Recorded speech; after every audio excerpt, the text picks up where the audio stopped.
ഈ വിജയകുമാരൻ നായരുടെ വീട്? ആ ഇതന്നെ. ഈ വഴി നേരെ അങ്ങോട്ട് ചെല്ലണം മേലടത്തേക്കാ. അഡ്വക്കേറ്റ് വിജയകുമാരൻ നായരുടെ വീട്? അതന്നെ, മേലേടത്തെ വിജയകുമാരൻ നായർ തന്നെ. ദാ ബോർഡ് വായിച്ചു നോക്ക്. നേരെ അങ്ങോട്ട് പോയാൽ മതി. അല്ലെങ്കിൽ വേണ്ട, ഞാനും വരാം, വഴി തെറ്റണ്ട.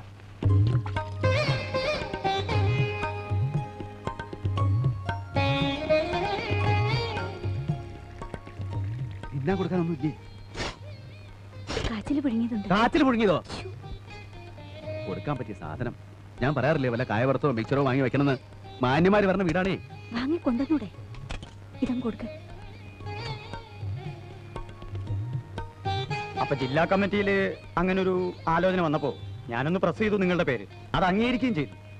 പഠിക്കുന്ന കാലത്ത് ഒരു രസത്തിന് എന്തൊക്കെയോ ചെയ്തു എന്നല്ലാതെ എനിക്ക് പാർട്ടിയുമായി ഒരു ബന്ധവുമില്ല. ബന്ധപ്പെട്ട മതിയല്ലോ. പാർട്ടിയുടെ വക്കീലാവെന്ന് പറഞ്ഞാൽ അറിയാലോ, ഒരു ഭാഗ്യ. പാർട്ടിയുടെ കേസുകള്, അനുഭാവികളുടെ കേസുകള്, പത്രങ്ങളിലും മാധ്യമങ്ങളിലും മറ്റും കിട്ടുന്ന പ്രാധാന്യം, സർവോപരി ഒരു ദേശീയ പാർട്ടിയുടെ പിൻബലം, പിന്നെ മിടുക്കുണ്ടെങ്കിൽ പാർട്ടിയുടെ ഉന്നതമായ സ്ഥാനങ്ങൾക്ക് വരാനും പറ്റും. മനസ്സിലായോ? മനസ്സിലായി. പക്ഷെ നിങ്ങളുടെ പാർട്ടിയുടെ കേസോ പാർട്ടിയുടെ പിൻബലമോ ഒന്നും എനിക്ക് താല്പര്യമില്ല. നിങ്ങൾ വേറെ ആളെ നോക്കണം. എനിക്ക് വയ്യ. വക്കീൽ സാറേ, കേറി വരുന്ന മഹാലക്ഷ്മി ആട്ടി ഇറക്കരുത്. പാർട്ടിയുടെ വക്കീലായാൽ കാശിന്റെ കൊള്ളയാ. ഇവിടെ ഏറ്റവും അധികം ക്രിമിനൽ കേസ് ഉള്ളത് ഞങ്ങളുടെ പാർട്ടിക്കാ, അതറിയോ? അപ്പോ ക്രിമിനൽസ് ധാരാളം ഉണ്ടെന്ന് അർത്ഥം. അപ്പോ നിങ്ങൾക്ക് താല്പര്യമില്ല അല്ലേ? പറഞ്ഞല്ലോ, തീരെ താല്പര്യമില്ല. ആദ്യമായിട്ടാണ് ഒരു വക്കീൽ മുഖത്തടിച്ച പോലെ ഇങ്ങനെ പറയണത്. വാടോ, ഞങ്ങളൊന്ന് ആലോചിച്ചിട്ട് പറയാം. ആലോചിക്കാനൊന്നുമില്ല, എനിക്ക് ആവശ്യമില്ല. വിജയകുമാരൻ നായരെ, നാളെ നിങ്ങൾ ഇതിനു വേണ്ടി ദുഃഖിക്കേണ്ടി വരും. ഓ നാളെ ദുഃഖിച്ചോളാം. ചെല്ല്. സാറന്മാരെ ഒന്നും വിചാരിക്കരുത്. എഞ്ചി കണ്ടിട്ട് ആരോ ഈ തുള്ളണേ? മിസ്റ്റർ, സൂക്ഷിച്ച് സംസാരിക്കണം.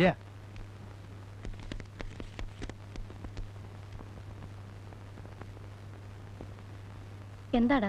ഒന്നുമില്ല. എന്തിനാ അവര് വന്നത്? ഒന്നും ഇല്ലാന്ന് പറഞ്ഞില്ലേ? അവര് വലിയ നേതാക്കന്മാരാണ് അമ്മേ.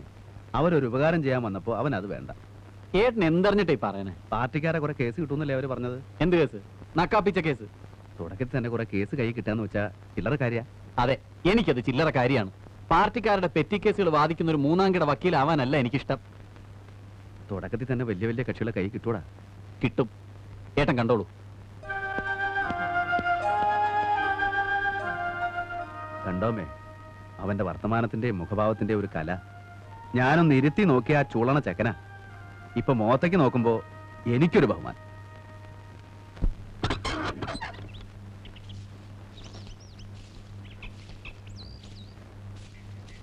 ആയി എന്താ ഇത്? പറഞ്ഞ പോലെ സിഗരറ്റ് വലിയും തുടങ്ങിയോ?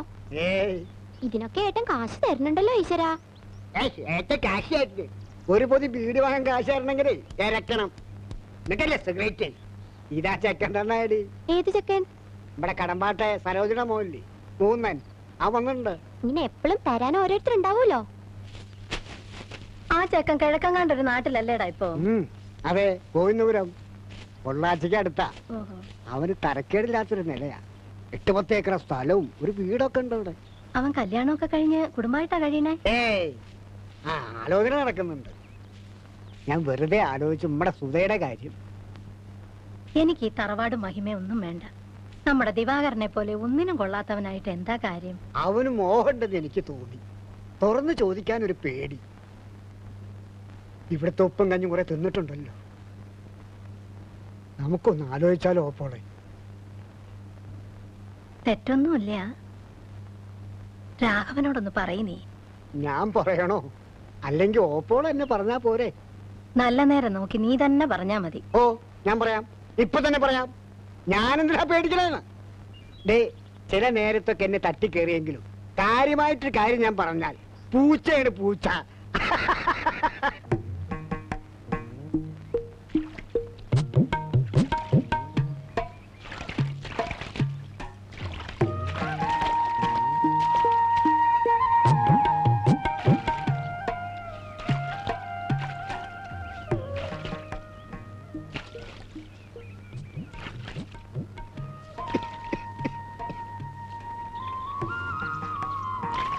സർക്കിട്ടൊക്കെ കഴിഞ്ഞു ആവോ?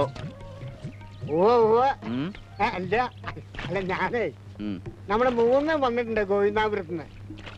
അവനെ കണ്ടിങ്ങനെ ഓരോന്നൊക്കെ പറഞ്ഞിങ്ങനെ. എന്നിട്ട് അവൻ എന്നെ കണ്ടില്ലല്ലോ. ഇന്ന് അവന്റെ സ്ഥലം കാണാൻ ആള് വന്നിരുന്നു. ആ തിരക്കില് എന്നിട്ട് കച്ചവടായോ? ചിലപ്പോ മുറി.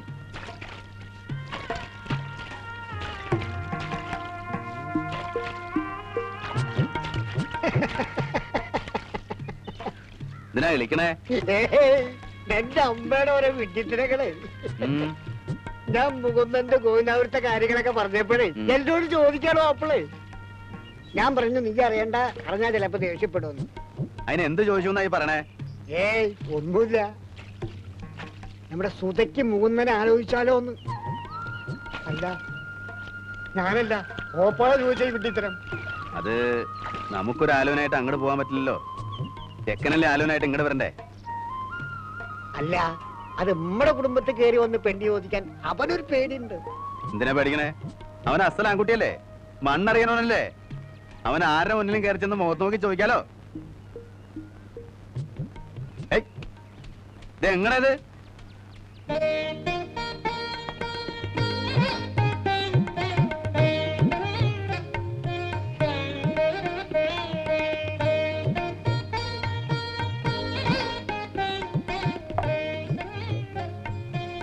അപ്പൊ ഞങ്ങളുടെ പെൺകുട്ടിയെ കണ്ടിട്ട് ബോധ്യമായല്ലോ. ഞാൻ കാണാത്ത കുട്ടിയൊന്നല്ലല്ലോ. ഇങ്ങനെ ഒരു ചടങ്ങിന് എന്നെ ആവശ്യമില്ല. രാഘവേട്ടനോട് നേരിട്ട് പറയാനൊരു ബുദ്ധിമുട്ടുണ്ടായിരുന്നു. ചോദിച്ചിട്ട് അബദ്ധമായി പോയാ എനിക്ക് നാളെ വീട്ടിൽ വരേണ്ടതാണേ. എന്റെ അമ്മാമ്മയുടെ വീട്ടിൽ പോലും എനിക്ക് ഇവിടെ കിട്ടുന്ന സ്നേഹവും സ്വാതന്ത്ര്യവും ഇല്ല. അത് ഇല്ലാണ്ടാവുമെന്നായിരുന്നു എന്റെ പേടി. അമ്മാമ സഹകരിക്കുമല്ലോ അല്ലേ? സഹകരിക്കായിരുന്നിട്ട് എന്താ കാര്യം? ഞാൻ അമ്മാമ്മയുടെ വീട്ടിലെ പണിക്കാരനായി നിന്നിരുന്നെങ്കിൽ ഇന്നും എന്നോട് സ്നേഹം ഉണ്ടായേനെ. എന്നെ ചീത്ത പറഞ്ഞ് ഈ നാട്ടിൽ നിന്ന് ഓടിച്ചത് ഈ രാഘവേട്ടനാ. പിന്നെ കോളേജിലൊക്കെ പോയ ഒരു ആൺകുട്ടി സ്വന്തം വഴി നോക്കാണ്ട് അമ്മാമ്മയുടെ വീട്ടിലെ കന്നിനെ നോക്കി നടന്ന ചീത്ത പറയാണ്ടിരിക്കണ എങ്ങനെയാ? ഇക്കാര്യം അമ്മാമ്മയോട് പറഞ്ഞോ? ഇല്ല, അടുത്ത വരവിന് പറയാം. എന്നിട്ട് ഞാൻ അമ്മാമയെ ഇങ്ങോട്ട് അയക്കാം. എല്ലാം അതിന്റെ ചിട്ടവളത്തിനായിക്കോട്ടെ. എന്നാ പോണേ? ഇന്ന് പോണം.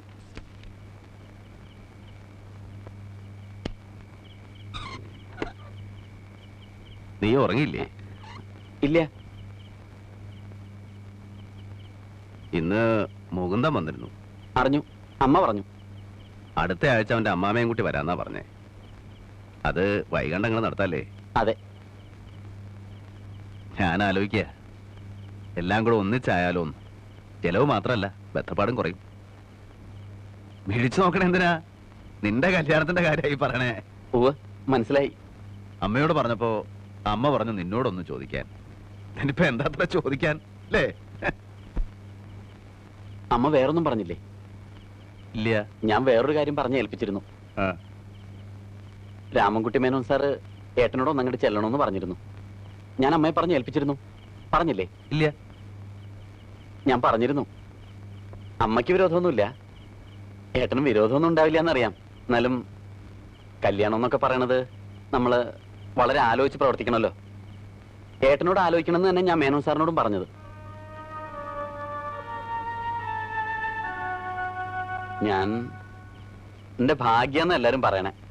അല്ലെങ്കിൽ പിന്നെ മേനോൻ സാറിന്റെ മോളെ എനിക്ക്, അതും നമ്മളോട് ഇങ്ങോട്ട് ആവശ്യപ്പെടുക എന്നൊക്കെ പറഞ്ഞാ നമുക്ക് സ്വപ്നം പോലും കാണാൻ കഴിയാത്ത ബന്ധ. നീ എന്ത് നന്ദികേടാടാ ഈ പറയണേ? ഇക്കണ്ട കാലം മുഴുവൻ നിന്നെ സ്വപ്നം കണ്ടുകൊണ്ട് കഴിഞ്ഞൊരു പെണ്ണെ തഴഞ്ഞിട്ട് ആ ഭാഗ്യം നമുക്ക് വേണ്ട. നമുക്ക് ആ പണവും പ്രതാപവും ഒന്നും വേണ്ട മോനെ. നീ ഒരിക്കലും അങ്ങനെ ചിന്തിക്കരുത്. ചിന്തിക്കരുതെന്നൊക്കെ പറഞ്ഞാ എന്റെ ലൈഫിന്റെ പ്രശ്ന. ഏട്ടൻ അത് ആലോചിക്കണം. ലൈഫ്? ഈ ലൈഫൊക്കെ നിനക്ക് എങ്ങനെയാണ് ഉണ്ടായത്? ആ തന്തയുടെ മോളെ വസ്തു വിറ്റ പണമില്ലായിരുന്നെങ്കിൽ ഞാനും നീയൊന്നും ഈ സ്ഥാനത്തില്ല. എന്ത് കൊടുത്ത് വീട്ടുകൂടെ ആ കടം? ആ കടമയും കടപ്പാടും ഒന്നും മറക്കരുത്. അത് മറക്കൊന്നുമില്ല. എന്ന് വെച്ച് എന്റെ ഭാവി എനിക്ക് നോക്കണ്ടേ? പണ്ട് ചെറുപ്പത്തില് കളിയായിട്ട് എന്തൊക്കെയോ പറഞ്ഞു എന്നല്ലാതെ വേറെ അങ്ങനെ ഒരു വാക്കൊന്നും ഇല്ലല്ലോ. വാക്കില്ല? എന്തിനാടാ വാക്ക്? എനിക്കും നിനക്കും അമ്മയ്ക്കും ഈ വീട്ടിലെ നാട്ടിലൂടെ എല്ലാവർക്കും അറിയാലോ അവിടെ നിനക്ക് വേണ്ടിയാ ജീവിക്കണമെന്ന്. പിന്നെ അതിനിപ്പോ വാക്കുടമ്പടിയൊക്കെ വേണം. ശരിയായിരിക്കാം, ചെറുപ്പത്തിൽ അങ്ങനെ പലതും പറഞ്ഞിട്ടുണ്ടാവും. പക്ഷെ ഇപ്പോ എനിക്ക് എന്റെ നിലയും വിലയും ഫ്യൂച്ചറും ഒക്കെ നോക്കണം. അഡ്വക്കേറ്റ് രാമൻകുട്ടി മേനോന്റെ സണ്ണിലോ ആകാന്ന് പറഞ്ഞാ എനിക്ക് കിട്ടണ നിലയും വിലയും സോഷ്യൽ സ്റ്റാറ്റസും എന്താണെന്ന് അറിയാവോ? മാത്രമല്ല ഭാവിയിൽ അദ്ദേഹത്തിന്റെ പ്രൊഫഷണൽ ഗുഡ്വിൽ മുഴുവൻ എനിക്ക് വന്നു തരാനുള്ളതാ. പണ്ടെന്നോ കുറച്ച് കാശ് തന്നെന്നും പറഞ്ഞ് ഇതൊക്കെ വേണ്ടെന്ന് വെച്ച് കുഞ്ഞമ്മയുടെ മോളെ കല്യാണം കഴിക്കണമെന്നാണോ ഏട്ടൻ പറയുന്നത്? മനുഷ്യനാവണം ആദ്യം, എന്നിട്ടുണ്ടാക്ക് നിലയും വിലയും. അതൊന്നും സൂത്രത്തിൽ ഉണ്ടാക്കല്ല വേണ്ടത്, സ്വയം ഉണ്ടാവട്ടെ. അതാ കഴിവ്. ഇപ്പൊ നീ വക്കീലായിട്ട് എന്നോട് വാദിക്കണുണ്ടല്ലോ, അതിനുള്ള കഴിവുണ്ടാക്കിയത് ഇന്റെ വേർപ്പാ. നിനക്കെല്ലാം ഉണ്ടാവും, ദൈവം തരും. വന്ന വഴി മറക്കരുത്. ഇത് ഞാൻ സമ്മതിക്കില്ല. ഏട്ടൻ ഇങ്ങനെ വാശിയും ബഹളം ഒന്നും കാണിക്കേണ്ട കാര്യമില്ല. ഇതിന്റെ ലൈഫിന്റെ പ്രശ്നം. എനിക്ക് മേനോൻ സാറിന്റെ മോളുമായിട്ടുള്ള ബന്ധം ഇഷ്ടം. ഏട്ടൻ അത് പോയി ആലോചിച്ച് നടത്തി തരണം. എന്റെ പട്ടി വരും. എടാ, മേലേടത്ത് രാഘവൻ നായർക്ക് നിന്റെ അത്രയും വിവരവും വിദ്യാഭ്യാസം ഇല്ല, പക്ഷെ നെറുകേട് കാണിക്കില്ല. എന്റെ നെഞ്ചിൽ പിടപ്പുണ്ടെങ്കിൽ ഞാൻ സമ്മതിക്കില്ല. എന്നെ ധിക്കരിച്ചാൽ ഞാൻ പിന്നെ ഈ കുടുംബത്തെ കയറ്റില്ല. ഓർത്തോ? ആ കേട്ടോ അമ്മേ, അമ്മയുടെ മോൻ പറഞ്ഞത് കേട്ടോ? കുട്ടിയായിരുന്നു രണ്ട് അടി കൊടുത്ത് ഞാൻ അനുസരിപ്പിച്ചാന്. ഇപ്പൊ ഞാൻ എന്താ ചെയ്യാമ്മേ? രാഘവ, അവൻ പറയുന്നതിലും കാര്യല്ലേ, നീ സമാധാനായിട്ട് ഒന്നുകൂടെ ആലോചിച്ച്. ഓ, അമ്മയും കൂടെ അറിഞ്ഞിട്ടാണല്ലേ? അമ്മേ, പണ്ട് ഇതുപോലൊരു രാത്രിയില് ജപ്തി നടക്കണ കാണാൻ വയ്യാന്ന് പറഞ്ഞ് ഉള്ളതൊക്കെ കെട്ടിപ്പറക്കി 4 മക്കളായിട്ട് അമ്മ പുറത്തേക്ക് ഇറങ്ങുമ്പോ ഒരു സഞ്ചി നിറയെ കാശുമായിട്ട് ഒരാൾ വന്നു. അന്ന് അമ്മ പറഞ്ഞു കുഞ്ഞമ്മാമ നമ്മുടെ ദൈവാന്ന്. പിന്നെ ആ കുഞ്ഞമ്മാമയുടെ മോളോട് അമ്മ തന്നെയാ പറഞ്ഞേ, എന്റെ വിജയന്റെ പെണ്ണാ നീന്ന്. മറക്കരുതമ്മേ അതൊന്നും.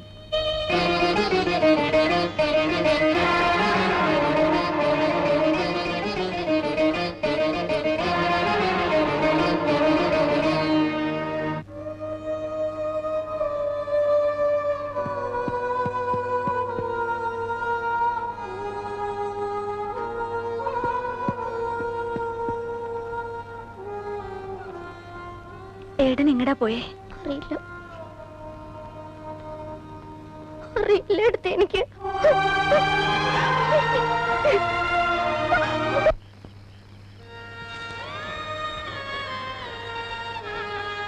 അതിന് നിങ്ങളിങ്ങനെ വിഷമിച്ചിട്ട് എന്താ കാര്യം?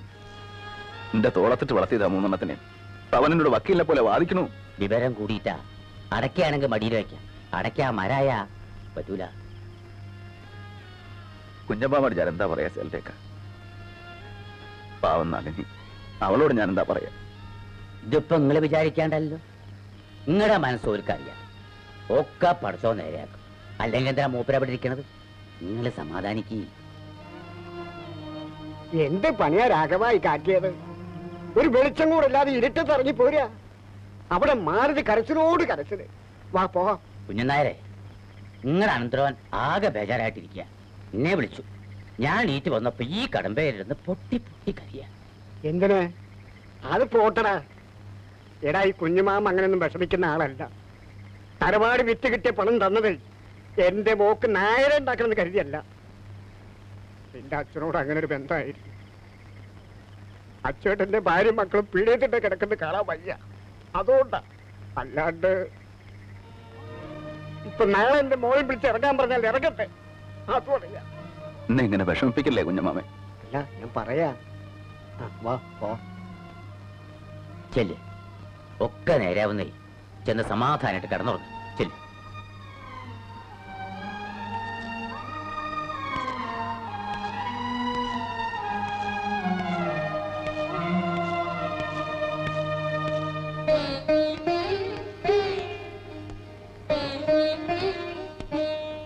എങ്ങടാ പോയത്?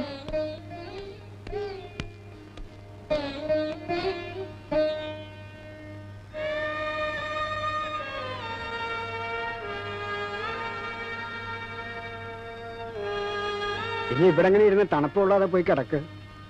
കുഞ്ഞമ്മാമ പോയി കിടന്നോളൂ. നളിനി അവളെന്ത് പറഞ്ഞു? കൊറേ കരഞ്ഞു, അല്ലാണ്ട് എന്താ പറയാ. ഞാൻ വിചാരിച്ചൊക്കെ വെറുതെയാ. എന്റെ വാക്കിന് ഒരു വിലയിലുണ്ടായി. സാരല്ല, സമാധാനിക്ക. ഏട്ടാ, എന്റെ കാര്യോർത്ത് ഏട്ടൻ വിഷമിക്കരുത്. എനിക്ക് സങ്കടമൊന്നുമില്ല. എല്ലാവരും പറഞ്ഞപ്പോ ഏതാണ്ടൊക്കെ മോഹിച്ചു. ഒക്കെ അതിമോഹമായിരുന്നു. മോളെ, നീ ഒന്നും പറയണ്ട, ഒക്കെ ഏട്ടനറിയാം. ഇല്ല ഏട്ടാ, ഈ വീട്ടില് എന്നും സന്തോഷം ഉണ്ടാവണം. വാശി കാണിക്കേണ്ട കാര്യമല്ല ഇത്. വിജയേട്ടന്റെ ജീവിതത്തിന്റെ കാര്യം ഏട്ടനത് ആലോചിച്ച് നടത്തി കൊടുക്കണം. വിജയേട്ടൻ ഈ ആളെ കാണാൻ നമുക്കൊക്കെ ആഗ്രഹമില്ല ഏട്ടാ. ഈ ആളാവട്ടെ, പദവിയും പ്രശസ്തി ഒക്കെ ഉണ്ടാവട്ടെ. നമുക്കത് കണ്ട് സന്തോഷിക്കാം.